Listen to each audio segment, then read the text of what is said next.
Bienvenidos a Tapadura, el podcast de la Biblioteca de Cobeña.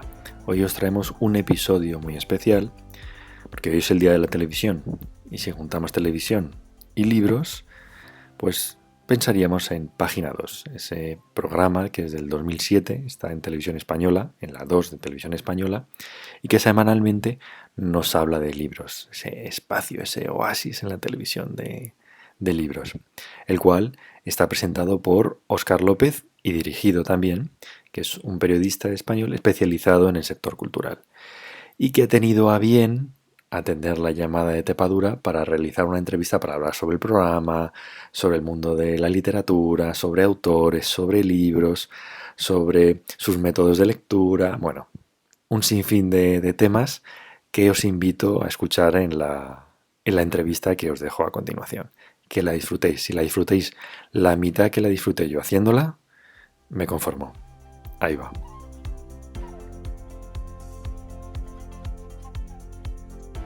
Hola Óscar, ¿qué tal estás? Muy bien, Andrés, encantado de saludarte.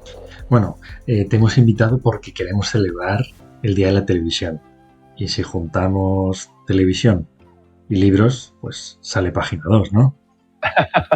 Bueno, pero también está bien, claro, medios audiovisuales. Pues yo voy a añadir, vamos a celebrar el Día de la Televisión Cultural.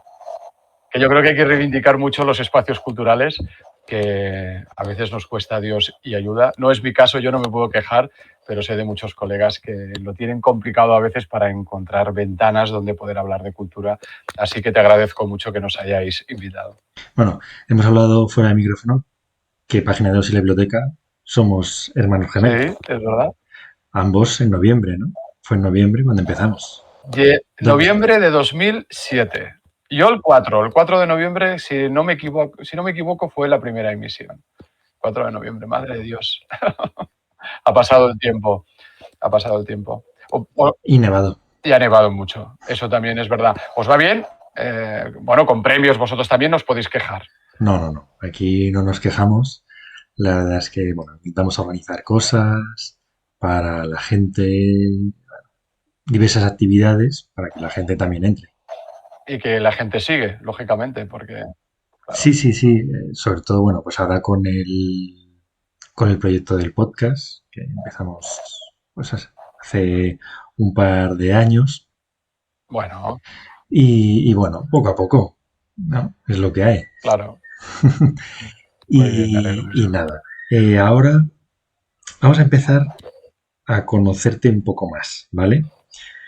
¿Qué te motivó para dedicarte a un programa de libros como Página 2, ¿no? Porque tú antes tenías periodista, pero ¿qué te llevó? Pues fue circunstancial. A veces la vida está llena de casualidades y se produjo una en este tema. Es verdad que yo antes de empezar Página 2 ya había hablado de libros en TV3, aquí en Cataluña, pues en un programa que tenía Julia Otero por las tardes y luego escribía también sobre libros, pero bueno, mi experiencia profesional había pasado desde los deportes hasta hacer magazines donde tocas temas muy diversos, ¿no? Lo que pasa es que hubo un momento en que yo estaba entonces trabajando en Radio Barcelona, en la cadena SER, y haciendo un programa de tarde, y el jefe de programa sabía que me gustaba la literatura y necesitaba un periodista para hacer un programa promocionado sobre libros el fin de semana, y me dijo, oye, Óscar, como tú, tal, oye, haz lo tuyo, pero sí que yo tengo el otro programa, yo no tengo tiempo. Nada, será una cosa muy corta. Y a partir de ahí cambió todo. El programa que iba a durar 2 meses duró 3 años en radio, lo premiaron, entonces ya aquello se alargó, luego gente que estaba preparando proyectos literarios me llamaron para si podía colaborar y yo, bueno, pues vale, y al final me encontré propiamente en el periodismo literario, metido en el periodismo cultural, pero de una manera especial, sobre todo escribiendo sobre cine y sobre libros. Y en el caso de Página 2, pues también fue una casualidad, porque yo recuerdo que en aquel momento, en 2007, había presentado 2 o 3 proyectos en televisión española, pero que no eran de libros, eran de temas muy diversos. Y el jefe de programas que había en aquella época, que sabía que yo había hecho algo de libros en TV3 y había hecho alguna otra cosa en Barcelona Televisión, me dijo, mira, todo eso que has presentado está muy bien, pero es que yo lo que necesito ahora, en estos momentos, con urgencia, es un programa de libros. Y yo, ya, pero es que yo de libros ya he hablado, ya lo he hecho, ahora me apetece hacer otras cosas, ya, pero es que yo ahora lo que necesito es un programa de libros y lo tengo que poner en marcha lo antes posible, porque ya llevaban unos meses sin programa de libros. Me preguntaron si tenía algún proyecto en el cajón. Yo tenía uno, que era muy parecido al de Página 2, y entonces dije, bueno, me hacía ilusión trabajar en la 2 de Televisión Española.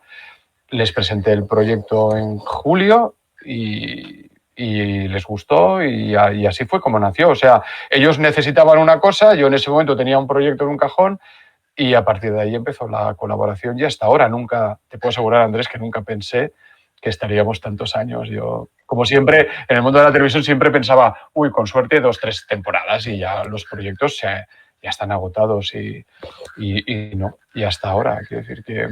Mira, está Jordi Hurtado con 26 años y tú con 17. Sí, ya me dicen algunos en el equipo, ¿no? Me dicen, ¿lo vas a pillar? Digo, no, porque Jordi no se jubila, Jordi sigue ahí dando caña y les va súper bien además. O sea que sí, son proyectos. Yo creo que el periodismo cultural, si te permite y funcionas, te puede permitir eso, ¿no? En otro tipo de programas es muy difícil estar tantos tiempos, pero por ejemplo la gente de Días de Cine de la 2 también, yo qué sé, llevan 20 o 20 y pico de años también, ¿no? Es decir, porque es un público muy fiel. Eso es algo importante también en los proyectos culturales. Si les gustas, la gente te sigue y yo en ese sentido me siento muy feliz con nuestros espectadores, ¿no? Porque aunque te cambien de horario y tal, ellos están ahí. Son muy militantes. Bueno, yo creo que la gente que nos interesa en la cultura en general somos todos muy militantes y muy activistas. Sí, porque os han cambiado mucho de horario, sí. Pero RTV Play, vamos, yo lo utilizo mucho. Claro, es que es clave para mí. Eso es lo que ha cambiado ya. Nosotros además somos de los programas en la 2, yo creo, más seguidos en RTV Play, porque te ven a la carta y esa es una de las grandes ventajas y Televisión Española es algo que cuida mucho, la calidad de la imagen que sea buena y yo creo que RTV Play está haciendo un trabajo excelente, ¿no? Y a nosotros y a los programas, voy a decir más minoritarios, nos va muy bien. Nos va muy bien porque, claro, ya el público más joven ya no ve la televisión en directo. Ya va directamente a la carta y a lo mejor dice, oye, pues me interesa este autor o este otro y te ven cuando les va bien, como hago yo en definitiva, ¿no? El podcast, por ejemplo, es otro ejemplo claro, ¿no? de cómo se funciona hoy en día en ese sentido, ¿no? Te interesa algo, lo buscas, pues mira, voy a aprovechar, en el caso del podcast, que voy en el coche o que voy en el transporte público para escucharlo. En el caso de la televisión, pues mira, ahora que tengo un rato, creo que Página 2 o X programa invitó a tal autor o a tal otro que me interesa mucho, voy a verlo. Y es igual que sea lunes, miércoles o sábado. A mí me parece una herramienta estupenda para nosotros. Sí, es mucho más cómodo porque te permite, pues en cualquier momento, estar ahí. Entonces, es algo muy práctico. Sí, ya te conocen y ya saben también lo que van a encontrar. Y mira que a veces la gente dice, ostras, y en 17, 18 años no os habéis cansado. Digo, es que el programa, aunque mantiene el espíritu de Página 2, si uno mira los primeros programas y mira ahora, ha cambiado muchísimo el formato. No lo parece, pero el único que no ha cambiado es el presentador. Bueno, sí, ha cambiado porque está más viejo y con menos pelo ya, pero sí que realmente el formato ha ido cambiando y actualmente es un programa muy distinto. Ya eliminamos todo lo que eran secciones fijas y ahora el programa cada semana cambia. En función del espectador, los reportajes van para un sitio, van para otro. Bueno, un poco con la intención de que siempre sea un poco una sorpresa para el espectador, ¿no? Que no piense, bueno, pues ahora llega la sección de poesía y ahora llega la sección de clásicos y ahora no. Esta semana podemos hablar de clásicos o de poesía, pero la que viene igual hablaremos de autoayuda o hablaremos de una señora que es usuaria de una biblioteca a la que le leen cuentos por teléfono. Pues 1000 cosas distintas, ¿no? Yo creo que esa es un poco la gracia hoy en día del programa. Diversificar, sobre todo. Yo creo que uno de los grandes aciertos de Página 2 es que es viajero. Sí. Que cada programa va con el libro. Mucho. O sea, está todo interconectado. No, cuando me pidieron el programa, yo lo primero que les dije fue que yo no creía, que no quería hacer un programa de plató, que yo creía que ese era un formato que ya se había hecho mucho, que era que se había hecho hasta ese momento, que era un formato muy parecido al programa Apóstrof de Bernat Pivot, un programa muy, muy bueno y muy conocido y que ya se habían hecho otros. Sánchez Dragó pues ya lo había hecho, o lo había hecho Javier Riollo, o en fin, Agustín Remesal. Yo quería llevar el libro a la calle. Esa era mi mi idea de llevar la cultura a la calle con todo lo que eso significa, para lo bueno y para lo malo. Para lo bueno porque te permite que visualmente sea muy atractivo, y para lo malo porque da muchísimo trabajo y porque dependes mucho de cuestiones climatológicas, de cuestiones de ruido, de mil cosas, de tener que pedir permisos. O sea, es mucho más costoso, pero al final yo creo que el resultado es muy agradecido, ¿no? Cuando yo puedo rodar, como he hecho recientemente con la nueva novela de Dolores Redondo, en los exteriores, en los mismos exteriores que ella ha utilizado para su novela, y se los muestro al espectador, siempre tengo la sensación que yo como espectador lo agradecería, y luego los espectadores te lo dicen, ¿no? Que les encanta verlo y que así se hacen una idea mucho más clara de lo que el autor o la autora han querido trasladar a la novela, ¿no? Creo que es mucho más rico visualmente, desde luego, ¿no? Estar ahí hablando de libros, pues, con los autores o con los invitados también, ¿no? Y en el fondo es que hacemos televisión, o sea, no es que sea tampoco un secreto, pero claro, hace 17 años que decidimos hacerlo, eso, ¿no? Llevar esa cultura a la calle. Hacemos televisión, y la televisión hay que escucharla, pero también hay que verla. Y yo creo que es tan importante una cosa como la otra. Sí, no.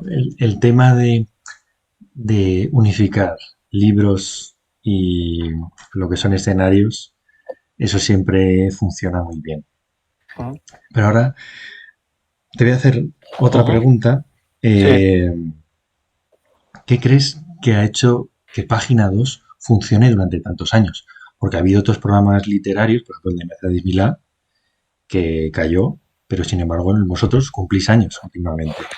Sí, mira, yo creo que iba un poco en la línea de lo que tú comentabas, de que es un programa de exteriores. Yo creo que es un programa, la clave la encontré hace tiempo cuando hubo espectadores que por redes sociales, que nosotros interactuamos mucho por redes con ellos, nos comentaron: yo no soy un gran lector, pero me gusta el programa. Y lo veo. Me resulta atractivo visualmente, ponéis buena música, a veces habláis de cine y libros, y bueno, y contáis historias. Y al final es eso, nosotros contamos historias. Contamos la historia de un libro y contamos la historia del libro. Y no de uno solo, sino que nosotros cada semana a lo mejor sacamos 15 o 20 libros distintos, ¿no? A algunos les damos más tiempo, a otros menos, en función del diseño del propio programa, ¿no? Y luego creo que es muy importante la renovación. Hemos ido renovando el programa, no nos hemos dormido en los laureles, ¿no? Nosotros cada año vamos cambiando cosas constantemente. Creo que esa es un poco la clave, ¿no? Naturalmente, los invitados. Luchar por tener a los mejores invitados posibles, ¿no? No solo hablar de los escritores que a ti te gustan, sino de los escritores que les gusta a todo el público, porque tenemos un público muy ecléctico. Hay gente que le gustan los bestsellers, hay gente que le gusta la poesía, hay gente... Entonces, a ver, intentas contentar a todos, pero es imposible. Pero nosotros podemos tener a Ken Follett, o a Pérez Reverte, o a Isabel Allende, o a Muñoz Molina, pero a la vez le hemos dado la primera oportunidad a muchísimos escritores, como Dolores Redondo, como Jesús Carrasco, como Pablo Gutiérrez. Fuimos los primeros en hablar de Patria de Aramburu, fuimos los primeros en muchas cosas, ¿no? Entonces eso significa también un trabajo de búsqueda, de lectura, naturalmente, y de apuesta por parte del programa, ¿no? De saber que hay muchísimos escritores y escritoras que necesitan una oportunidad y que escriben muy buenos libros, y nosotros intentamos dársela. Yo creo que eso también nos ha ayudado mucho, ¿no? A la hora de que el público vea que no siempre salen los mismos, ¿no? ¿Y vosotros cómo seleccionáis los libros que aparecen en el programa? ¿Cuál es el sistema? Leyendo mucho, hablando con las editoriales constantemente. A ver, nuestro método de trabajo, a ver, somos un equipo también reducido y llegamos hasta donde llegamos, ¿no? Entonces, nosotros nos reunimos habitualmente con las editoriales, recibimos los planes de programación que tienen, escuchamos sus apuestas, los libros que les gustan. Cuando son autores extranjeros, buceas en internet. Si son libros que ya se han publicado en el extranjero, buscas entrevistas online para ver cómo habla el autor o de qué va ese libro, lees críticas, hablas con los colegas de aquí de profesión en España que te dan su opinión, que te dicen: oye, he leído este libro y es fantástico. Y a pesar de todo eso, siempre tienes y vives con la angustia y con la sensación de que te dejas cosas que merecerían haber salido en el programa, pero que o bien por tiempo o bien por descuido, pues no han podido salir, ¿no? A partir de ahí hacemos esas lecturas y decidimos. Y decidimos si, pues mira, esta semana hay este libro de Arturo Pérez Reverte, que hace a lo mejor 3 o 4 años que no sale y que ya damos por hecho que hay mucha gente que quiere escucharlo, ¿no? Pero luego decidimos también, como hace unos meses, pues entrevistar. Leímos la novela de David Uclés, La península de las casas vacías, una visión de la Guerra Civil Española a través del realismo mágico, maravillosa, y nadie lo conocía y decidimos irnos con él a Belchite a rodar allí toda la entrevista y hacer un programa, ¿no? Y en estos momentos, pues David no para de dar charlas, conferencias, presentaciones, lleva 7 o 8 ediciones. A nosotros eso nos hace muchísima ilusión, porque es un autor que creímos en su momento que merecía la pena ser leído y conocido, ¿no? A veces no sale bien, a veces, como en este caso, sale bien. Bueno, pues esa es un poco la clave del programa, ¿no? Leer, leer y leer y descartar, pero nos pasamos la vida leyendo y descartando, pero no lo podemos leer todo, naturalmente. Tú has realizado centenares de entrevistas, ¿no? A diversos autores de todo el mundo. ¿Con cuál te quedarías? ¿Qué te marcó más? La entrevista, hombre, a mí me hizo mucha. Yo te diré que no soy especialmente mitómano en general, pero tengo muy claro lo que me gusta y la gente que me apetece conocer, ¿no? Yo recuerdo la primera entrevista que le pude hacer a Paul Auster, porque yo era muy lector suyo, y tuve la oportunidad de entrevistarlo. Yo creo que al año, sí, en 2008, creo que fue la primera que le hice, o 2009, cuando vino a España, y además él estuvo encantador y él nos dio la entrevista, pero él antes se preocupó en saber qué éramos, quiénes éramos y qué hacíamos, y nos dio un piropo en antena de que en Estados Unidos no había un programa como ese y que merecía la pena y tal, y estuvo fantástico. Y luego tuve la oportunidad de tenerlo alguna otra vez. Me hizo muchísima ilusión entrevistar a Ana María Matute, antes de que falleciera, porque también era muy lector de ella y era una mujer encantadora, a la que yo conocía de cuando hacía cosas para prensa escrita, pero quería que estuviera en el programa y fui muy feliz.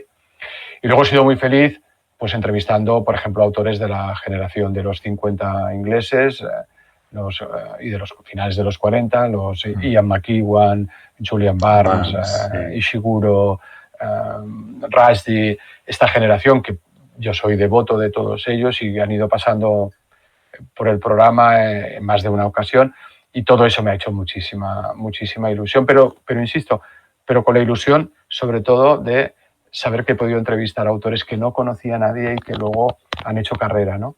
El otro día estaba con Dolores Redondo y ella recordaba, ¿no? Decía, me acuerdo todavía de la primera entrevista que yo hice en mi vida, que fue con vosotros aquí en Baztán, en Navarra, sí. Cuando salió el libro. Todavía no había hecho ninguna entrevista, nosotros habíamos leído las galeradas de su ya famosa tetralogía. Nos hizo mucha gracia, nos gustó y quedamos con ella. Estaba como un flan, yo se lo recuerdo ahora y se ríe.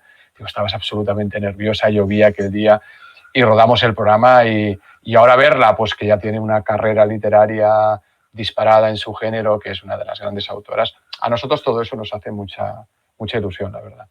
Pero bueno, es Matute, Auster, los ingleses, es que hay tantos. Sí, yo recuerdo una en concreto, con Michel Houellebecq. Ajá. Yo me acuerdo verte a ti ahí súper bien sentado y él enfrente, ahí totalmente repantingado, que era una sensación diciendo, o sea, yo lo pasé mal por ti porque veía, digo, qué sensación, ¿no? ¿No? Me dio la sensación, ¿no? Es el autor más complicado. Bueno, de hecho es la única que le he hecho, porque la siguiente que lo intentamos, a los 5 minutos ya me levanté y me fui, que es la única vez que ha pasado en el programa. ostras. Hubo una segunda intentona en otra entrevista, pero bueno, lo he contado alguna vez, él ya se encabezó, ¿no?, en que quería fumar, y en televisión española está prohibido por libro de estilo y porque además nosotros salíamos en horario infantil y estaba prohibido, y entonces se empeñó y que entonces yo estaba grabando y él sacaba el cigarrillo, yo paraba, le decía, bueno, me espero que acabe el cigarro y sigo rodando, y seguimos rodando, que volvía otra vez, arrancaba la grabación y volvía a sacar otro cigarro, en plan provocador como es él, hasta que le dije, oiga, mire, usted va a estar fumando todo el rato así, y me dijo que sí, que los niños tenían que fumar y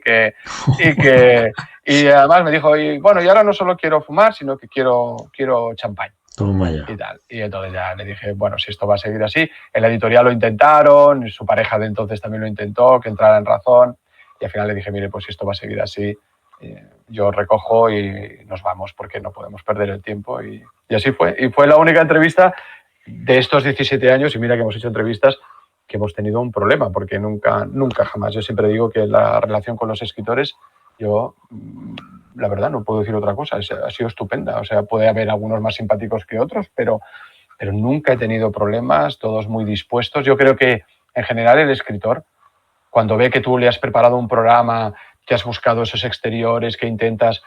o sea, yo creo que lo agradece muchísimo. Cuando ve que lo has preparado todo muy bien, se siente a gusto y luego dan lo mejor de sí mismos. Yo no tengo experiencias negativas con ninguno, por muy famoso que fuera. Y he entrevistado premios Nobel y de todo. Pero la actitud siempre ha sido muy, muy positiva, ¿no? Esa ha sido la más complicada, con diferencia además. Pero bueno, hemos vivido 1001 anécdotas, claro. Ya me imagino yo. Recuerdo con Roberto Saviano, el autor de Gomorra. Ah, sí. Claro que va con escolta. Escoltas. Y la primera, lo he entrevistado 2 veces en estos años, pero la primera era relativamente reciente y yo pensé, bueno, me van a decir que no. Pero nos dijeron que sí, que nos daban la entrevista con una condición, que hasta media hora antes de empezar a rodar la policía no nos diría dónde sería el lugar de la entrevista. Y yo le dije, bueno, vale, pero necesitaría un tiempo para preparar el set. Y sí, nos llamaron media hora antes y nos enviaron a un lugar. Llegamos allí, no había nadie, habían 8 policías de escolta que llevaba. Y entonces nos dijeron, tiene que ser aquí, nada, un salón pequeñito. Allí montamos unas luces lo mejor posible y al cabo, cuando nos dijeron, ¿ya están? Sí. Al cabo de un rato lo trajeron, hicimos la entrevista, se lo llevaron, nos hicieron esperar y luego se acabó. También fue una cosa como muy... Luego lo recordaba con él en la siguiente entrevista, donde ya en vez de 8 solo llevaba 2 escoltas, pero sigue llevando guardaespaldas. ¿Sí? No, estuvisteis como una novela de estas de detective que tienen que ir siguiendo las instrucciones. Una novela. Sí, bueno, de estas hemos tenido algunas. Sí. A nivel de escolta no, a nivel de guardaespaldas solo fue con él, porque con Rushdie cuando lo entrevisté, no, mentira, con Rushdie también, es verdad. También tenía guardaespaldas, tenía seguridad cuando lo entrevistamos aquí en Barcelona, pero todo era mucho más discreto, no era tan exagerado. La amenaza, que estaba siempre latente, como se ha podido demostrar, no era una situación tan peligrosa como la que en aquel momento vivía Roberto Saviano. Bueno, pues cambiamos de tercio, ¿vale? Y ahora vamos a ver tú como experto literario. Uh-huh. ¿Cómo has visto tú evolucionar, ¿no? el mundo literario durante estos años, ¿no? Desde que llevas en Página 2? Bien, yo creo que estamos en un momento especialmente dulce de generación de escritores, sobre todo de escritoras. Yo creo que hay una generación de mujeres que están publicando libros fantásticos, que estaban ahí y que no tenían visibilidad y que cada vez están teniendo más visibilidad porque eso genera un efecto del mercado. El mercado es muy duro, pero a la vez no es tonto. Si el mercado ve que de repente hay alguna escritora que publica y vende, pues dice, quiero más. Y entonces eso ha beneficiado a que desde los medios de comunicación también, pero desde el punto de vista comercial, uno pueda encontrar en las listas de más vendidos a escritoras que además son muy buenas. Yo creo que en ese sentido hemos mejorado mucho. Se dice que no se lee, pero sí que se lee, pero yo creo que deberíamos leer más, es porque hablamos de un país que es la 5ª potencia mundial desde el punto de vista editorial y no se corresponde con los índices de lectura que tenemos. Yo creo que la gente joven lee, sí que es verdad que lee, pero lee de otra manera y lee en otros formatos, pero deberíamos subir esos guarismos. Yo creo que todavía no estamos a la altura de países como Alemania, como Francia, pero tampoco tenemos el recorrido ni el pasado cultural que tienen ellos en el sentido de apoyo. A nosotros el siglo XX fue muy duro y no hace falta entrar en detalles históricos, pero fue especialmente duro durante 40 años. Entonces, ese retraso yo creo que nos ha pasado factura, pero que vamos recuperando terreno. Insisto, creo que hay una buena generación de escritores. Sin embargo, creo que a nivel de medios de comunicación hemos perdido presencia de la cultura en relación a, por ejemplo, como en los años 90 o principios del 2000 había grandísimos suplementos de cultura en la prensa que hoy en día muchos han desaparecido. Se mantienen otros. Con el tema de que está Internet, con el tema de que hay revistas digitales, que sí, pero la situación del periodismo cultural para mí es un poco delicada. Y creo que en ese sentido deberíamos mejorar. No estoy tan contento como, por ejemplo, con el tema de los escritores, que sí que hay una jornada muy buena. Si te pusiese delante de una casa de apuestas Y te digo, ¿por qué autores u autoras apostarías que en un futuro próximo o más lejano se convertirán en las próximas figuras literarias? Hombre, yo creo que David Uclés, desde el punto de vista literario, será una persona de la que se hablará. Tendrá una carrera. Yo creo que Aroa Moreno Durán es una escritora joven que enseguida estará en la línea como ahora lo es Sara Mesa. Sara Mesa seguirá subiendo a nivel de prestigio y demás. Yo creo que ella también. Creo que Julia Peró es una joven escritora que ha publicado una novela ahora que también puede tener una trayectoria muy interesante a nivel literario. Yo creo que son buenos escritores. Paul Wash en Cataluña también creo que es un escritor que ha sido traducido, que es un tipo con un talento inmenso, pero son libros que exigentes y tal, pero que tienen un potencial literario. Yo a él le conocí en la Feria del Libro de Madrid. Ajá. Es un chico encantador y un escritor tremendo que yo creo que va a dar mucho que hablar también en el futuro. A lo mejor yo te estoy hablando de escritores que no quiere decir que vayan a vender 300.000 ejemplares, pero que son escritores que van a lograr consolidar su carrera y su prestigio por talento. Yo creo que ellos 4, por ejemplo, podían ser, pero hay muchos más, desde luego. ¿Qué género literario crees que está ganando más popularidad últimamente, ¿no? O sea, si es novela histórica, negra, romántica, no sé. ¿Qué género crees? Mira, los acabas de decir tú. Es decir, la novela romántica entre el público joven ahí venden muchísimo.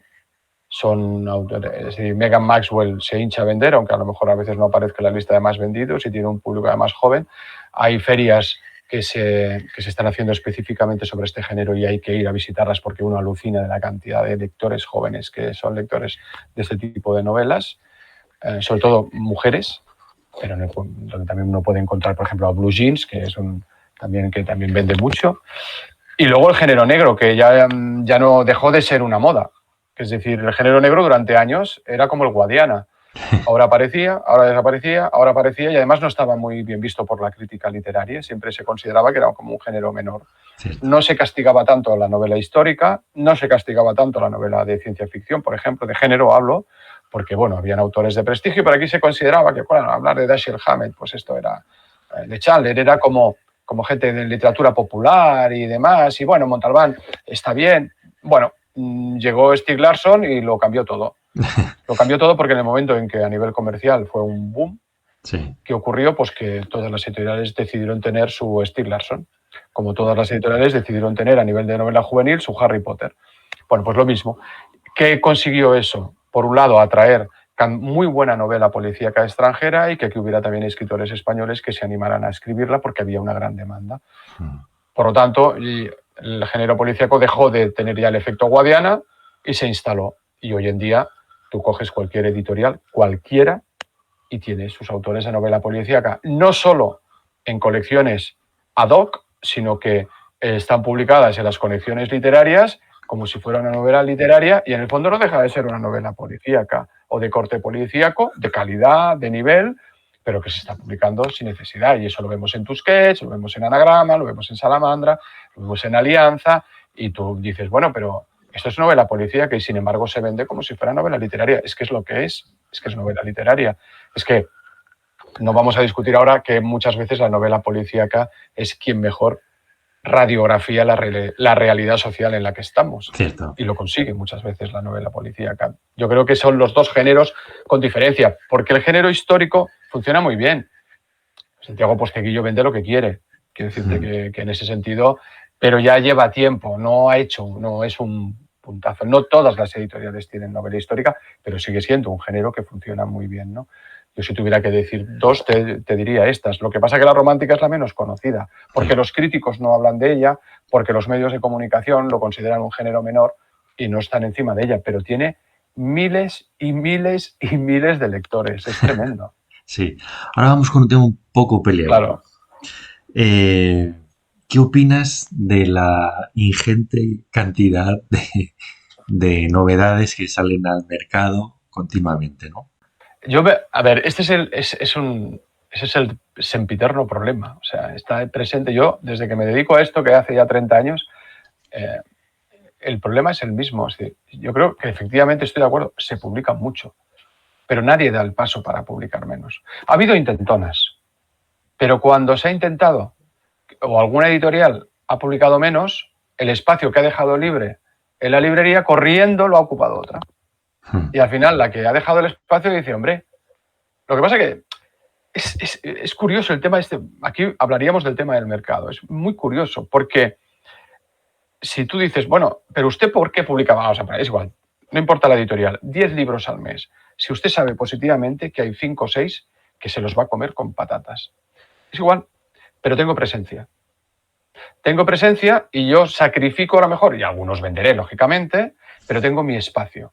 Yo recuerdo que José Manuel Lara, padre, creador de Planeta, hablaba siempre de los libros de anagrama aquellos amarillos como la fiebre amarilla. Y decía, es que él iba a las librerías y se ponía enfermo cuando veía aquellos estantes repletos de los libros de anagrama y él quería eso. Él quería eso. Es decir, entonces, anagrama, claro, ¿qué hace? ¿Reduce y publica menos? Bueno, Anagrama ya ha conseguido consolidar un público lector que ya sabe que son libros de calidad y que los busca. ¿Pero qué hacen las otras editoriales? Pues buscan un intento similar de conseguir, por eso tienen esos diseños también tan particulares mucho, para que tú digas, mira, esta es la estantería de Seix Barral o esta es la de Salamandra. Si todos miraran, o sea, si se detuvieran a pensar realmente de esos libros que vas a publicar este mes, ¿cuántos vas a vender? ¿Cuántos te van a funcionar? ¿Para qué quieres los otros? El problema es que, ¿cuál es? Tú cuando hablas con una editorial también, ¿qué te dicen?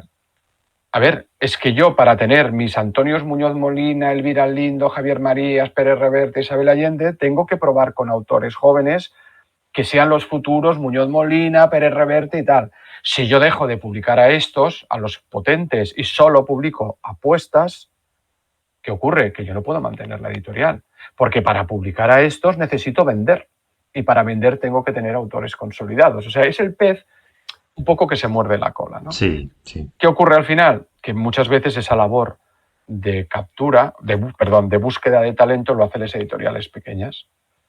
Entonces, la editorial pequeña hace como de scout, busca, encuentra y publica a este autor o a este tal otro, luego viene el tiburón grande, le da un anticipo tremendo a ese autor y se lo lleva a su editorial. Bueno, es la realidad, no pasa nada, es como funciona el mercado. No vamos a cambiar eso. Sí, eso o directamente compran el sello. O se compra directamente la editorial, como está haciendo Penguin Random House o como ha hecho Grupo Planeta, ¿no? Quiero decirte, claro, el editor pequeño se enfada. A ver, es que el editor pequeño ya sabe que eso va a ocurrir porque no puede competir, salvo que te encuentres con un autor que diga, no, yo voy a seguir siendo fiel a ti toda mi vida. Eso lo pueden hacer algunos y en según qué circunstancias. Lo hizo Rowling con Salamandra y con Harry Potter. Pero porque Rowling no dependía del dinero de Salamandra para vivir. Era suficientemente rica como para decir, no, yo quiero ser, y me parece muy loable, quiero ser agradecida con las editoriales de los diversos países que apostaron por mí cuando no era nadie y me quiero mantener ahí. Y fue lo que hizo, y es muy loable. Y eso a Salamandra le fue, imagínatelo, tremendo, como un tiro. Pero no es habitual encontrar autores que sean fieles cuando viene una editorial fuerte con una oferta como la que es. Por lo tanto, es muy difícil que las editoriales reduzcan las publicaciones. Pueden reducir 1 o 2 títulos o a lo mejor un mes o enero porque es un mes malo. Pero en general intentan mantener su cuota de presencia en las librerías por un tema puramente de visibilidad. Sí, bueno, yo conozco casos de cuando van los representantes de las editoriales y hacen la foto al escaparate. Sí. O, por ejemplo, organizan concursos de escaparates para fomentarlo. Sí. Pero bueno, ahora mirando hacia el futuro, ¿qué retos crees que tiene ante sí el mundo de la literatura y en concreto lo que sería pues la industria editorial? Bueno, por un lado, consolidar el libro electrónico. Yo creo que ya aparentemente no va a subir mucho más. Piratería. Bueno, es un problema. En España muchísimo menos de lo que la gente se pudiera imaginar, pero se piratea. Pero en Latinoamérica es un problema endémico. En Latinoamérica es un problema muy complicado, es un tema también, claro, de poder adquisitivo. En Latinoamérica hay mucha gente lectora que no tiene dinero para pagar el precio de un libro. Y entonces allí se dan fenómenos realmente curiosos. Se piratea el libro antes incluso de que salga en librerías. O sea, ya hay mafias que consiguen el libro cuando se está en la imprenta. Ostras. Entonces tú puedes ir por la calle en alguna ciudad y te los encuentras vendiéndolos ahí, los han encuadernado de cualquier manera y te los puedes encontrar cuando el libro todavía no está en librerías. Eso ha ocurrido en Latinoamérica, no es una cosa tan excepcional. En España no se da el caso, pero se piratea a nivel del libro electrónico. Bueno, esto es un tema de educación, como ocurre con el cine o con la música, que es que este país es uno de los países que más piratea de todo. Y yo creo que hay que educar a la gente de que eso es un fraude para el creador. Si es que además, si pirateamos, el escritor cobra menos. Y si cobra menos y no puede vivir de los libros, no escribirá. Exacto. Es que es el pez que se muerde la cola también por ahí, ¿no? Entonces yo siempre intento explicarle a la gente de que es falso que leer sea caro. Es mentira. Sí, cierto. Están las bibliotecas, si es que Claro. están los libros de bolsillo, están los libros de segunda mano. Es que hay libros, tú puedes comprar libros de segunda mano por un euro. Si es que te gastas más en una cerveza o en una copa de vino o en lo que es igual. Es decir, entonces es mentira. O sea, tú no lees porque no quieres. Punto. Que la gente no se engañe, que no nos vendan motos. Cuando me dicen, no, es que no tengo tiempo. No, tú tienes tiempo para hacer muchas cosas. Tienes tiempo para ver el fútbol, para ir a pasear. Si te gustara leer, encontrarías tiempo para leer. Nadie te dice que leas un libro cada semana. Pero si realmente quieres leer, puedes leer. Ahora reconoce que no te gusta. Ya está. Y nadie te obliga. Pero no hay que falsear o de decir... Entonces, en el tema, yo creo que los retos del futuro pasan, por un lado, en el caso del libro electrónico, eso. Creo que se va a consolidar el tema del audiolibro, que hubo ya un intento en los años 90 y no funcionó. Y, sin embargo, ahora está en un momento álgido. Sí. Tengo mis dudas con el tema de lo que te decía de los medios de comunicación, de la presencia del periodismo literario, hacia dónde va a ir. Yo sigo esperando que en Internet y ahora con los podcasts y con las plataformas a ver qué va a ocurrir, pero creo que ya se está dilatando demasiado. Es decir, esta transición de lo analógico a lo digital en cuanto a hablar de libros en el mundo digital. Sí, hay algún podcast de libros, claro que hay podcast de libros y tal, pero a nivel de programas audiovisuales, de programas elaborados que requieren inversión y que piden dinero, porque un podcast pues, no es caro, es decir, comparado con hacer un programa de televisión. Pero claro, eso hay que poner dinero y todavía eso yo no lo estoy viendo. No sé el tema de revistas digitales cómo va. ¿Por qué? Pero por una razón muy sencilla. Porque como vivimos esta transición, se está dilatando tanto, no se paga al profesional. El precio que se le paga a un profesional para que haga una crítica literaria, sea una revista digital o una intervención en un podcast o en tal, el precio es muy bajo y el trabajo es el mismo. Sí, exacto. Es que el que hace la crítica literaria, si la publica en el Babelía o la publica en una revista digital de mi pueblo, es el mismo el trabajo, pero la diferencia económica es sustancial, no tiene nada que ver. Y eso va ligado con el hecho de que siempre parece que el periodismo cultural lo tienen que hacer los activistas. Esto es un activismo, lo hacemos porque nos gusta. Sí. Yo en mi vida profesional he escuchado a Andrés, pero como, oye, pues si a ti te gusta leer, pues oye, ¿para qué? O sea, tanto hablar de dinero. Bueno, ya, pero yo tengo hijos, tengo hipotecas y como cualquier hijo de vecino, pero como te gusta leer, como que te estamos haciendo un favor porque te damos esta ventana, ¿no? Para poder hablar de libros. Yo eso lo he vivido. En cambio, oiga, usted eso no se lo dice al periodista deportivo o al periodista político. Exacto. Es como lo de piratear, ¿no? Cuando yo a veces discuto, ¿no? Hombre, pues si tengo ahí la opción de piratear, pero tú cuando vas a comprar, que eso lo pagas. Cuando vas a poner gasolina a tu coche, pero ¿verdad que tú no le dices al de la gasolinera, oiga, que te voy a poner gratis? ¿Por qué un libro, una peli? O sea, ¿qué hay de diferente en eso? No, lo que pasa es que ahí tienes la opción de piratear. Y en el otro lado estarías robando. No, pues cuando pirateas, robas. Es que no hay diferencia, robas igual, ¿no?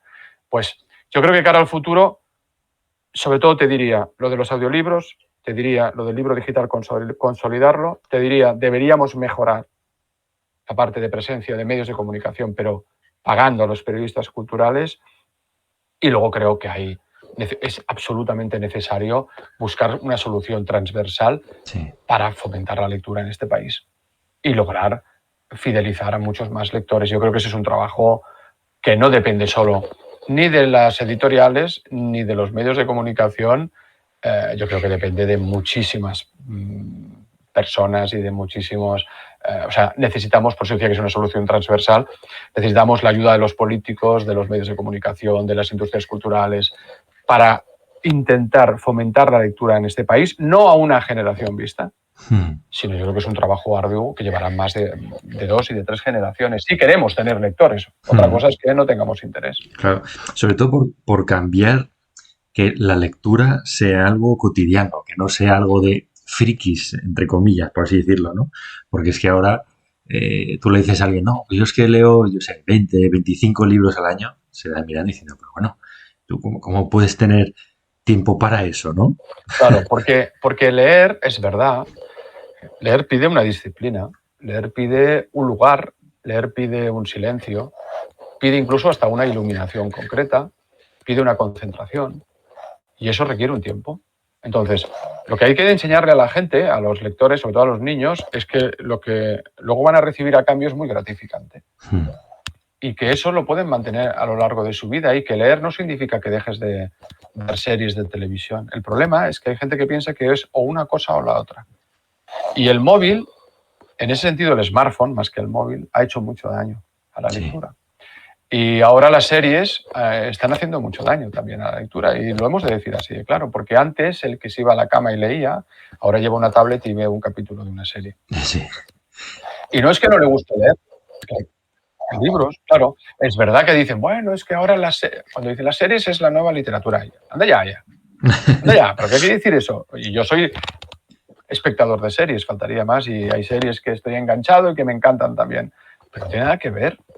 Como cuando la gente te dice, no, es que ya he visto la película, no voy a leer la novela adaptada. ¿Pero qué tiene que ver? O sea, tú has visto una película. La novela es otra historia. No tiene nada que ver. Ha cogido el espíritu de la novela, a lo mejor ha explotado una de las tramas de la novela, pero la novela es otra cosa. Pues ahora, actualmente, yo creo que en ese sentido, el libro tiene mucha competencia por parte de las series, de la televisión y del smartphone. La gente va en el transporte público, tú antes ibas y era habitual ver en el metro, sobre todo mujeres, leyendo.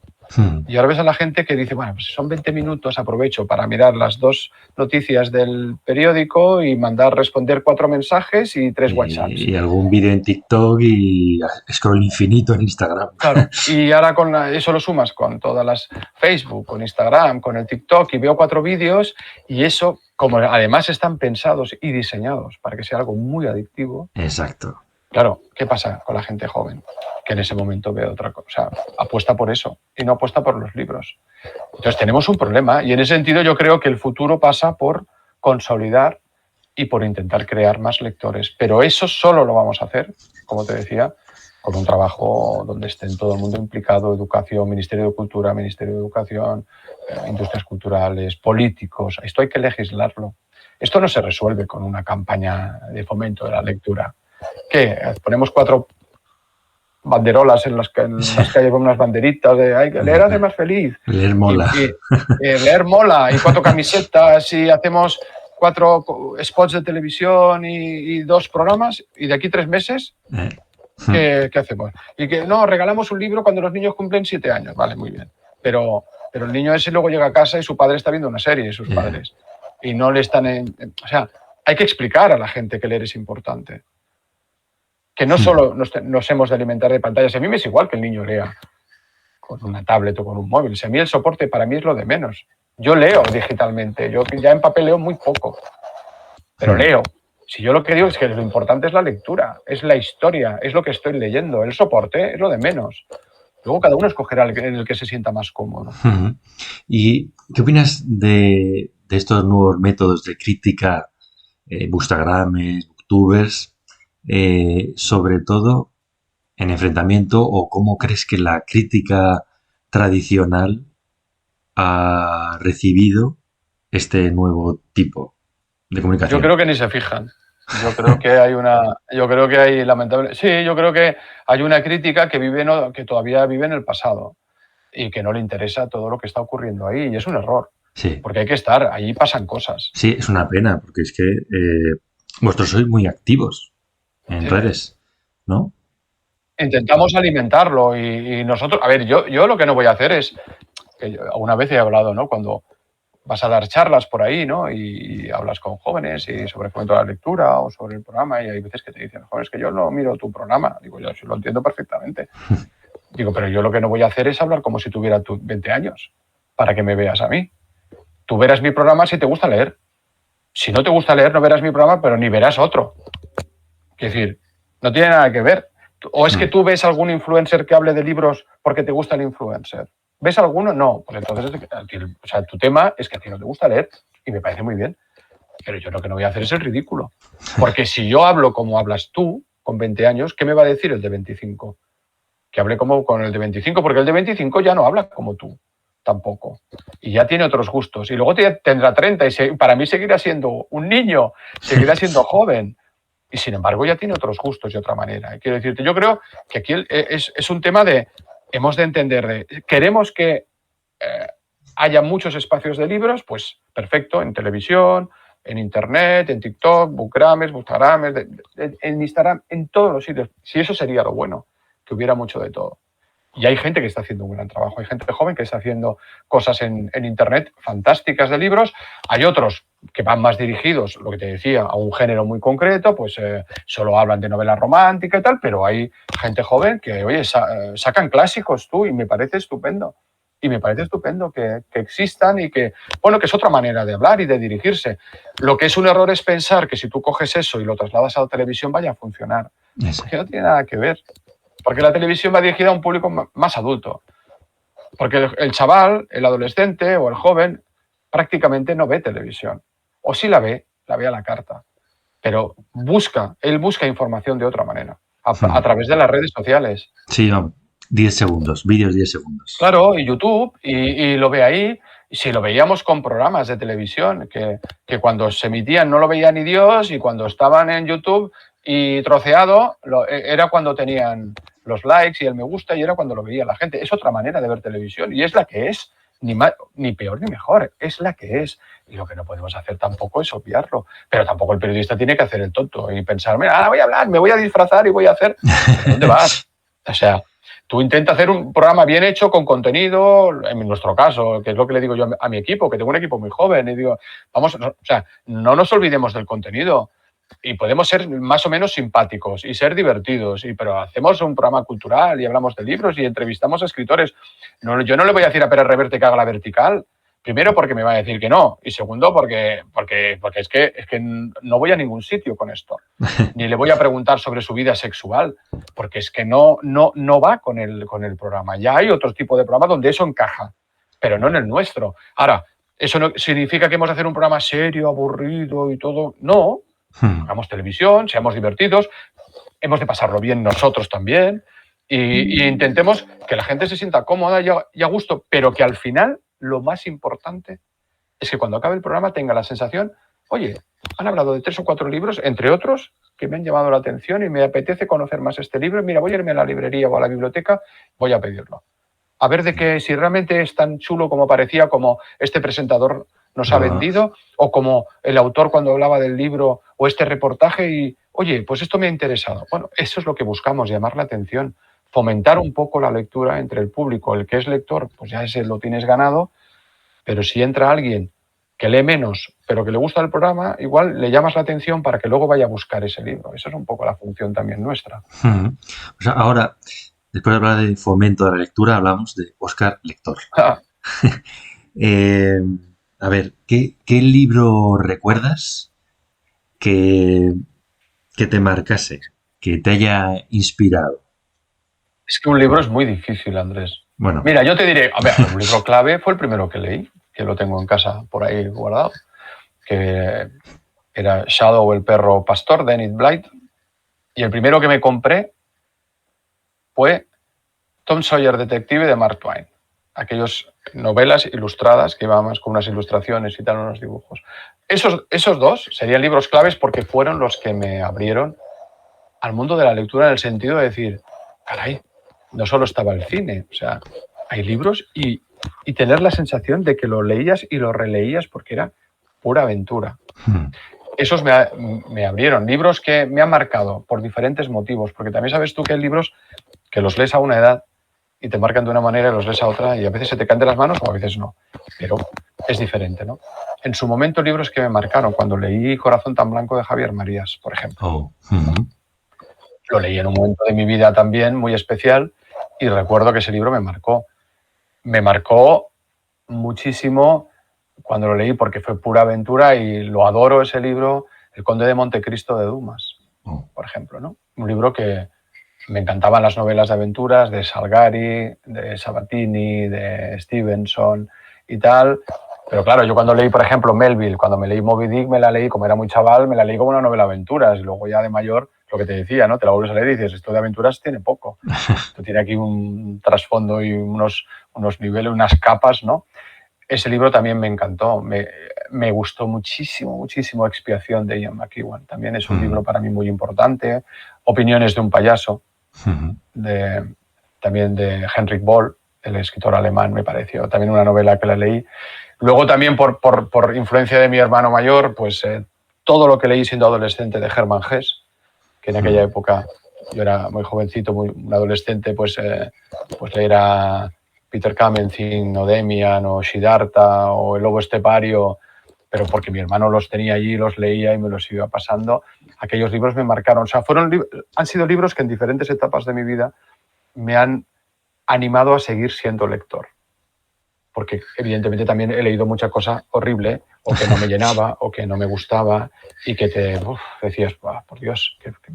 Y de vez en cuando cae en tus manos uno de estos libros, lo que hablábamos, ¿no? De explicarle a los niños que de vez en cuando va a caer un libro en tus manos que te va a dar un subidón, ¿no? Y vas a decir, ¡buah! Este libro lo han escrito para mí. Sabes perfectamente que no es así. Pero tú como lector dices, es que este libro lo han escrito para mí, porque te ha calado, porque te ha entretenido, porque te ha hecho reír o porque te ha hecho llorar, lo que sea, ¿no? Esa sensación, que yo también la tengo en el cine o con la música, no voy a decir que solo me la dan los libros, cuando se produce, es subidón, o sea, te vienes arriba y es lo que te pide seguir buscando, ¿no? Seguir buscando libros o seguir buscando películas o seguir escuchando canciones, ¿no? En el caso de la literatura, que es lo que nos ocupa, yo te diría que estos autores han sido, más que autores, libros, ¿no? Porque de ellos mismos he leído otras cosas pues que no me han llegado tanto, ¿no? Pero son libros que sí que me han marcado según el momento en que lo leí, claro. Y ahora, tú como lector, tu tiempo libre, ¿con qué género disfrutas más leyendo? No soy muy de géneros. Soy lector de novela. De novela, independientemente de si es un género. A ver, por ejemplo, cuando me dicen, no, una charla sobre ciencia ficción. Yo no soy un experto. ¿He leído ciencia ficción? Sí. Arthur Clarke, Asimov, he leído muchos. Pero no soy un experto y no te diría, soy un fan del género ni policíaco. He leído mucha novela policíaca, he leído mucha por trabajo y por devoción también, ¿no? Y probablemente de los géneros literarios sería del que más he leído y que sigo leyendo, ¿no? Yo soy lector de novela. De novela, cuando digo novela me refiero de novela literaria, no de novela narrativa, lo que sería, pues eso, Marian, McEwan, Matute, Sara Mesa. O sea, soy más lector de este tipo de libros y en los últimos años soy bastante lector de ensayo. Me gusta mucho también. Y ensayo divulgativo.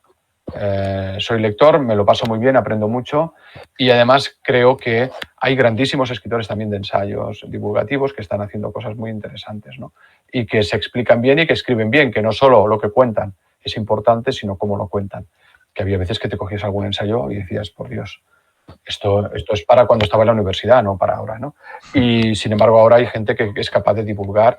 Y luego me lo he pasado bien, hay veces que ya me he cansado un poco con estos experimentos también de mezcla de novelas de no ficción que se dice, ¿no? Lo que hizo un poco, pues por ejemplo, Soldados de Salamina de Cercas, ¿no? Ese tipo de libro donde entra también la autoficción y tal, que dices, bueno, esto casi es más una crónica personal o un texto memorialístico, pero como está escrito como si fuera una novela, con algunos elementos de ficción. Cuando uno lee Ordesa de Vilas, por ejemplo, ¿no? Que te enganchas enseguida y dices, pero esto es su vida. Ya, pero te lo está contando de una manera muy novelesca también, ¿no? Bueno, ese tipo de libro también en ese tipo de libro también he entrado.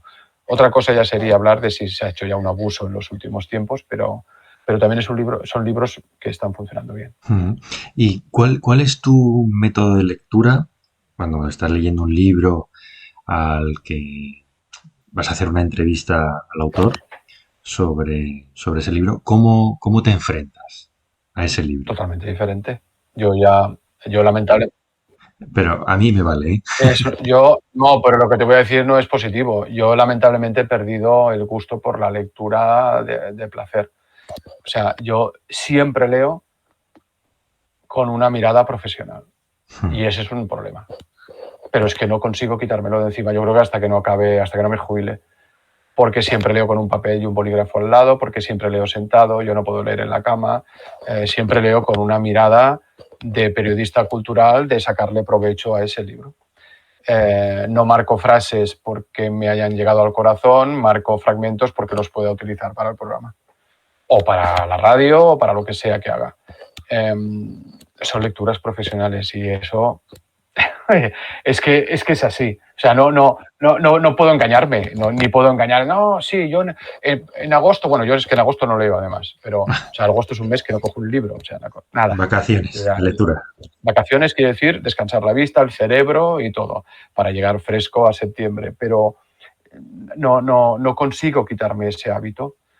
Entonces estoy leyendo y a veces pienso, pero si lo que estás leyendo no lo vas a sacar en el programa, pero ¿y si para un reportaje? ¿Y si me llama? ¿Y si tengo que ir a la radio y me pide? Entonces ya me anoto cosas, tengo las libretas con miles de anotaciones, entonces claro, paro la lectura, eso significa que paro, que hago una anotación en la libreta, entonces digo, pero había hablado, tiro para atrás, pero no por placer, para decir, ay, voy a volver a leer este fragmento. No, es que, uy, esto lo ha contado, creo que antes busco y al final dices, pero ¿qué estás haciendo? O sea, estás leyendo de manera fragmentaria, pero por trabajo, por trabajo, en el fondo, ¿no? Que no quiere decir que no pueda disfrutar del libro, pero es una mezcla. O sea, hay momentos en que pienso, ostras, no anoto nada y digo, ¡guau, qué página más buena, por Dios! Y entonces, pero mira, voy a anotar página 58, de aquí a aquí, habla sobre la muerte y la reflexión. O sea, estoy haciendo una anotación porque me ha gustado mucho, pero estoy haciéndola por si acaso. Sí. Pero la he disfrutado la lectura, por eso me la apunto. Pero siempre hay esa... No lo puedo evitar ya, no me lo he quitado de encima. Solo cuando algún amigo me ha dado... Pero no, tampoco iba a decirte, pero qué va, tampoco. Algún amigo que te da un libro y te dice, oye, ¿te lo puedes leer? A ver, un manuscrito y tal. Claro, estoy haciendo una lectura profesional. Es que no... Es automático. O ves errores de algún error y haces alguna anotación de corrección y le mandas el WhatsApp, oye, si haces una segunda edición, o sea, no estás haciendo una lectura relajada, tú eso no te fijarías. Entonces, oye, que ahí te has equivocado, que dices que tiene 37 años, pero creo que en la 58 decías que tenía 27, que te lo arreglen en la siguiente edición y al final todo acaba siendo trabajo, corrección, ideas, ¿sabes? Yeah. Es lo que es. ¿Y alguna vez te has planteado pasarte al otro lado? O sea, como escritor. Sí, me lo he planteado, pero no puedo. Me lo he planteado, me han hecho propuestas a veces que te piden y tal, y te preguntan si tienes, y sí, es que he escrito desde chaval, cosas que están ahí en el cajón y tal. Pero yo, mira, a veces no sé si me autoengaño, ¿eh? Yo pienso, bueno, cuando pare de esta vorágine, que es una vorágine real, yo viajo prácticamente todas las semanas. Viajamos y yo no digo que otra persona no lo pueda hacer. Yo tengo colegas de profesión que, oye, que son periodistas y publican novelas, ¿no? Pero a lo mejor trabajan solo en el periódico o sea, sí. O sea, pueden marcarse una rutina. Yo no tengo rutina. Yo no tengo horario de trabajo. Entonces, yo tengo que preparar los guiones del programa. Y luego, el programa es tan creativo para mí, me resulta un trabajo tan creativo, preparar los guiones y tal, y pensar cosas, que esa necesidad creativa ya la tengo satisfecha, por un lado. No tiene nada que ver con escribir una novela, ¿eh?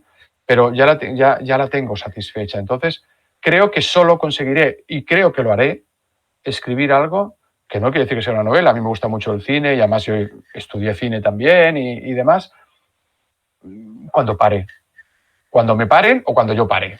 Cuando me paren porque me digan, oye, se acabó el trabajo y tienes tiempo ahora para hacerlo, o cuando yo decida ya parar y tener tiempo. De lo contrario, me resulta muy difícil, porque luego además yo tengo un hándicap. Y es que yo para lo bueno y para lo malo leo a gente muy buena. Ya. Ya, Y cuando le digo, ¿dónde vas a ir tú, desgraciado? comparando. O sea, ¿dónde vas tú? Si, fíjate cómo escribe este David Uclés, este Aroa, Ian McEwan. O sea, lo han escrito como tú probablemente no serías capaz de escribir. Entonces eso me tira para atrás también. Que es absurdo, y yo lo sé, ¿eh? Pero es la realidad. Leo gente muy buena. Y entonces pues pienso, oye, pues que escriban ellos y tú haz otras cosas que a lo mejor haces mejor o que harás mejor que escribir. A lo mejor, pues mira, a mí lo mío es hacer televisión, yo qué sé, o divulgar la cultura. Pues dedícate a eso que de momento no te ha ido mal, ¿no? Y bueno, y el día que tengas tiempo, te jubiles y tengas tiempo, pues intenta escribir una novela. Pero, y luego hay la última lectura, que también es la real, que es la que yo digo de los otros, me la aplico a mí. Y es, si tú no lees es porque no quieres. Y yo me digo a mí mismo, pues a lo mejor, Oscar, si tú no escribes, es porque no quieres. No te engañes. No pongas excusas de mal pagador, ¿no? Que se dice, pues a lo mejor es porque no quiero. Porque yo conozco gente que se levanta a las 3 de la mañana para escribir. Ya. Y Bueno, yo no lo hago. como este es el podcast de una biblioteca, ¿qué relación tienes o has tenido con las bibliotecas? Pues ahora, mira, yo siempre me paso. He tenido una gran relación con las bibliotecas. Yo era usuario, pero claro, es que yo cuando era jovencito había muy poca biblioteca. En mi caso, yo vivo en Barcelona, había la de Cataluña y dos más. El concepto de biblioteca escolar no existía en las escuelas y las bibliotecas, claro. Lo que pasa que luego, ya de mayor, cuando ya me convertí en periodista, se empezaron a construir estas maravillosas bibliotecas que hay en toda España. Yo, o sea, no me canso de repetir que si algo bueno tiene este país es su red de bibliotecas. Es que es espectacular. Es que vas a un pueblo perdido ahí y te encuentras un pedazo de biblioteca que dices, pero por Dios, o sea, esto es muy difícil encontrarlo. O sea, hay una red de bibliotecas de la que yo creo que nos podemos sentir todos muy orgullosos, además muy activas, porque los bibliotecarios sois muy, además de ser prescriptores, sois muy proactivos de hacer cosas. Yo no conozco ninguna biblioteca, no las conozco todas, que sea un muermo. O sea, todas hacen cosas, de las cosas más inverosímiles, pero no presentaciones solo, no. Actividades para la gente del pueblo, de la ciudad, del barrio. Y luego están los que cogen la furgoneta y se van para llevarle el libro al que no puede ir. O sea, hay un montón de cosas que se están haciendo. Entonces, a mí me encanta. Lo que pasa es que es verdad que yo ahora solo las utilizo de vez en cuando, pues cuando busco tranquilidad y quiero trabajar y entonces en casa a lo mejor no puedo o estoy viajando y en vez de irme a un bar, yo como me gusta el silencio y estar tranquilo, pregunto por la biblioteca del lugar y entonces me voy como usuario. Pero básicamente, o sea, no voy a buscar libros porque yo ya los tengo. Claro, mi relación por eso es distinta. Y me dicen, es que yo no necesito libros, es que yo ya los tengo. Yo ya leo lo que tengo que leer. Entonces yo utilizo el espacio, el lugar, porque además me encanta ver a la gente trabajando en las bibliotecas o leyendo, o a la gente mayor con la revista o con el libro o con el periódico. Me gusta. Y luego que en general están muy bien hechas. O sea, ya desde el punto de vista arquitectónico, es que son bonitas, es que hay luz. Es que yo, o sea, por eso digo que yo invito siempre a la gente que vaya, que las utilice. Luego otra cosa es ver, pues en cada lugar, el tema de los horarios y cómo conseguir que los fines de semana estén algunas abiertas para que el público, pero eso ya es un tema de dotación, de dinero, ya sería entrar en otro terreno, ¿no? Pero a mí me encantan. Seguimos con bibliotecas. Pues debes tener una biblioteca impresionante. Ya no. ¿Ah? ¿Y eso? No, me deshice de ella. ¿Pero te decidiste? ¿Dónde te decidiste? La doné, pero no creas tú que luego ese es otro tema, ¿eh? A veces es decir, bueno, tengo libros, alguien los quiere y no crees que todo el mundo los quiere.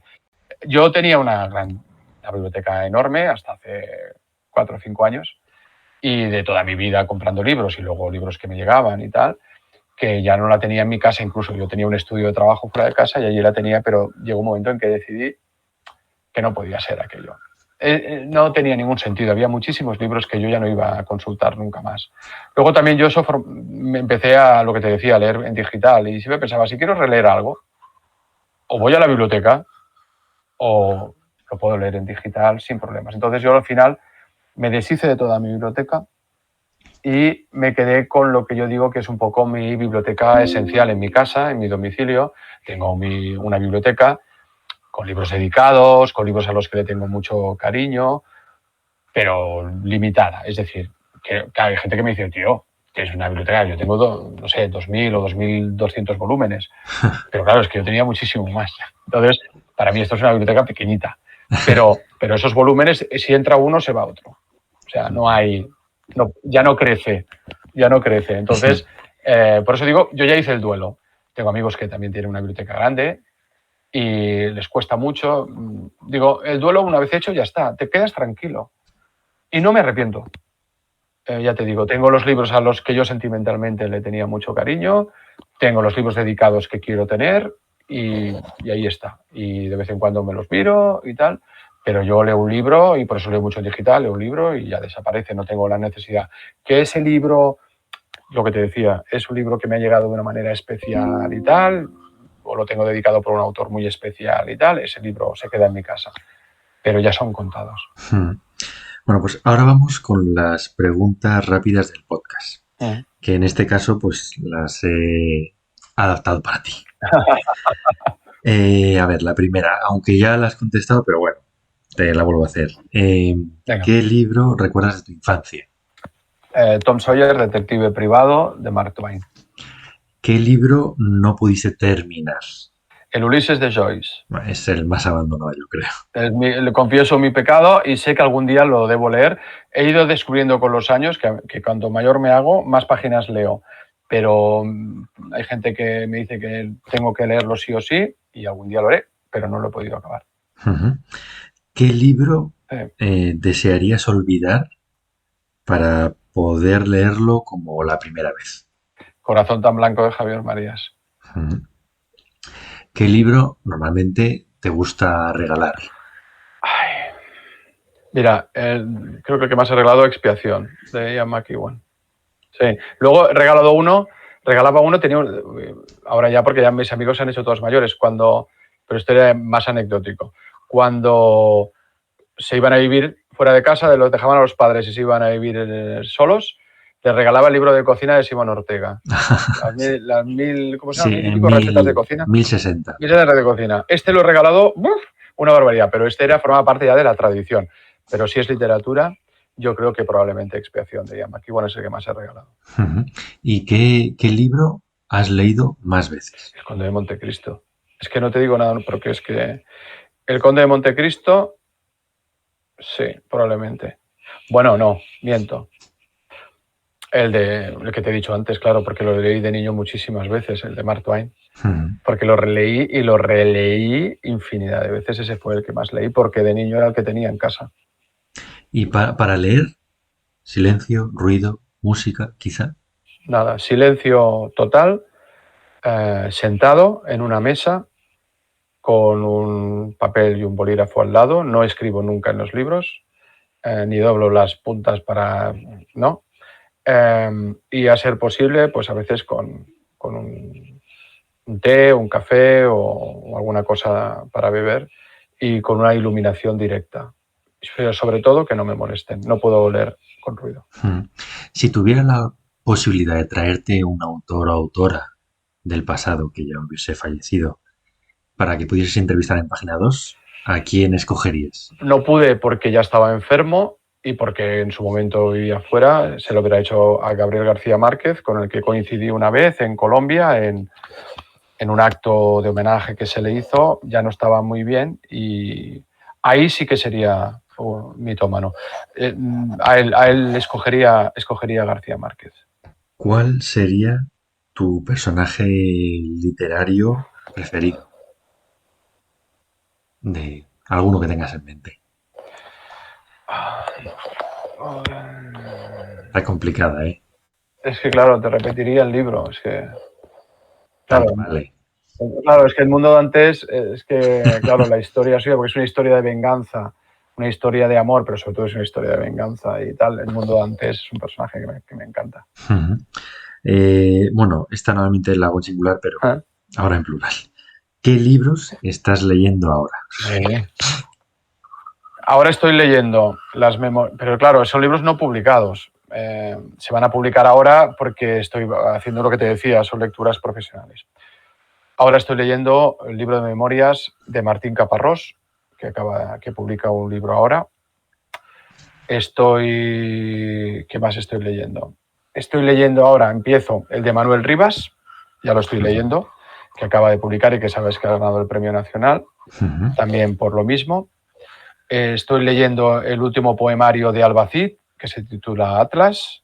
Ajá. Y el cuarto que estoy leyendo, no me acordaré del título, es el libro de Noemí Sabugal, que ha publicado en Alfaguara, que ha hecho un trabajo literario fantástico sobre la costa española, sobre las comunidades pesqueras en toda la costa española, pero con ese tono, lo que te decía, ni del literario y novelesco. Ella ya había hecho algo parecido con El Carbón, y estoy leyendo estos 4 libros ahora a la vez, o sea, por diferentes motivos, pero estoy leyendo estos 4 y me esperan, porque ahora acabo de salir de una reunión y mi subdirector ya me ha dicho que tiene 3 más allí que necesitan mi opinión, y en cuanto acabe estos 4 me pongo con los otros 3. Te están esperando. Bueno, ¿qué aparte del Conde de Montecristo, qué 2 libros te llevarías a una A isla una isla desierta? desierta. Exacto. Aparte del Montecristo, ¿eh? Yo me imagino que ese seguro. Conde de Montecristo iría seguro. Alguno de los que te he dicho a lo mejor también, pero para no repetirme te buscaré otros. Mira, me llevaría, este también te lo podía haber hecho como libro de aventuras importante. El peor viaje del mundo, de Apsley Jerry Garrard. Es un libro que yo recomiendo mucho también de aventuras. Es la expedición de Capitán Scott, que murieron cuando fueron Las investigaciones antárticas. Y el libro él era uno de los expedicionarios que sobrevivió a la muerte del Capitán Scott y tal, cuando vieron que llegó Amundsen al Polo Sur. Y ellos no llegaron, ¿no? Ese libro es un libro alucinante sobre lo que vivieron todos los expedicionarios, pero narrado por alguien que sobrevivió porque no llegó hasta la última etapa. Entonces, ese es un libro que yo me llevaría, porque yo creo que, o sea, como libro que es real, es una historia real, pero como libro de aventuras y de un libro épico, es muy, muy recomendable. Para mí es de los grandes libros sobre expediciones que se han escrito. Ese libro me lo llevaría seguro también. Era para no repetir. Y ahora te cogería uno así como más, era uno más aventurero, era El Conde de Montecristo, como más no ficción. Y ahora uno más literario, que me llevaría, que hay tantos, por Dios bendito, que me gustará mucho del último que he leído. Bueno, quizá el de Simone Ortega. No, de cocina no. Tampoco soy muy ducho, pero ya me apañaría tú para hacer cuatro cosas. No, quería buscar alguna otra cosa de algún otro autor que también me guste mucho. Es que me cuesta, que pienso en uno y digo, no, voy a pensar en alguna escritora que me haya... Bueno, me llevaría Matute, sí, Olvidado Rey Gudú. Olvidado Rey me lo llevaría de Ana María Matute, o alguno de Carmen Martín Gaite. Es que, no, ya está. El de Olvidado Rey Gudú,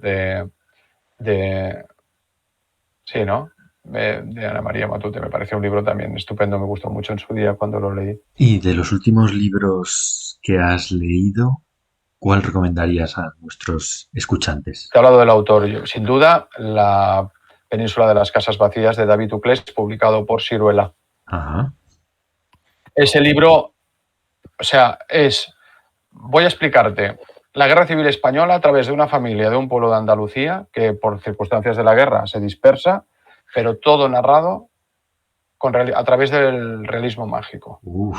Pero dices, bueno, no, hay que leerlo. O sea, hay que leerlo porque ha tenido una capacidad, o sea, se documentó hasta lo indecible sobre la Guerra Civil Española, pero no tienes la sensación de leer un ensayo, naturalmente, es una novela.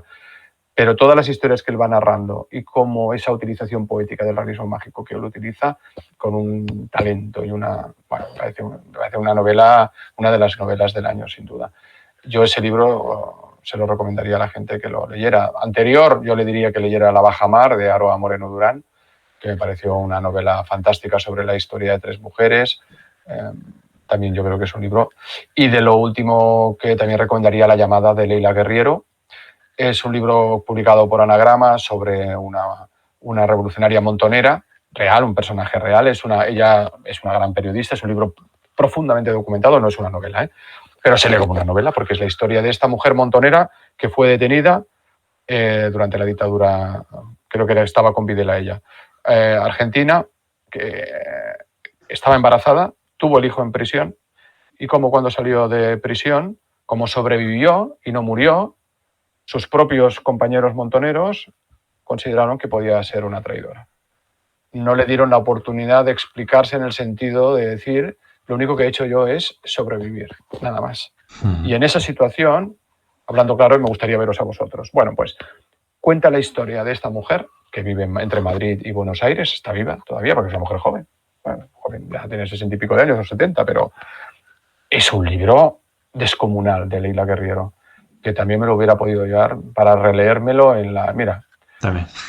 Matute, te quiero mucho, pero voy a quitar de Matute, me llevaría La llamada de Leila Guerriero, me lo llevaría porque es un libro donde te vuelve a enseñar lo importante que es el periodismo bien hecho y el periodismo literario, que es lo que ella ha hecho con esta historia. Me parece un libro brutal. Y la última pregunta. ¿Qué pregunta te gustaría que te hiciera? ¿Qué pregunta? Pues, ¿por qué sigo leyendo? A lo mejor. ¿Por qué? Y ya te la voy a responder. No sigo leyendo por mi programa, seguiría leyendo igual. Sigo leyendo porque yo no diré que leer me ha cambiado la vida, no diré que leer me ha curado de nada, tampoco. Pero sí que puedo decir que leer me ha ayudado a ver la vida de otra manera. Y por lo tanto, como eso me ocurre muy pocas veces, pues voy a seguir haciéndolo. Porque poder ver la vida de otra manera es lo que me permite seguir viviendo e intentar ser feliz. Madre mía, Óscar, bueno, me ha encantado la frase. Yo cerraría el episodio ahora mismo, pero no lo puedo cerrar porque antes te tengo que dar las gracias por estar aquí con nosotros. No, hombre, ha sido un placer.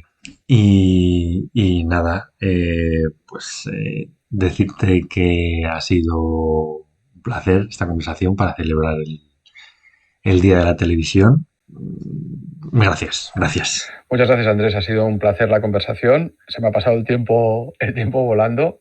Espero no haber soltado muchas chapas. Mi familia me dice, papá, mis hijos, vaya chapa que acabas de soltar. Espero que lo hayas pasado tan bien como yo. O sea que gracias. Muchos éxitos también con Tapadura y que estéis muchos años en activo y que la biblioteca también vaya muy bien, que sois muy necesarios, como os decía antes. Y que sigamos cumpliendo años juntos. Eso es, ojalá.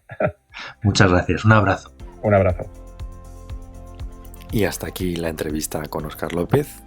Como os decía antes, espero que ya la hayáis disfrutado mucho y que os animáis, ¿no?, a ver ese programa Página 2, ya sea en la televisión convencional o en RTV Play, que siempre están disponibles, la cantidad, los centenares de programas que ya llevan realizados en estos 17 años de andadura, nada menos.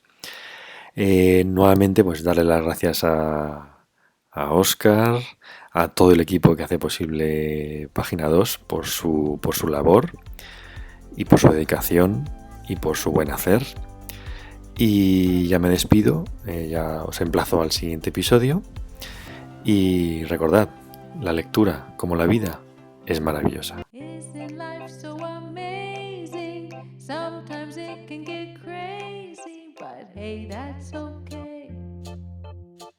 We've got another day to make mistakes and say sorry. There's no sense in our worry, 'cause all we can do is try our best to make it through with love.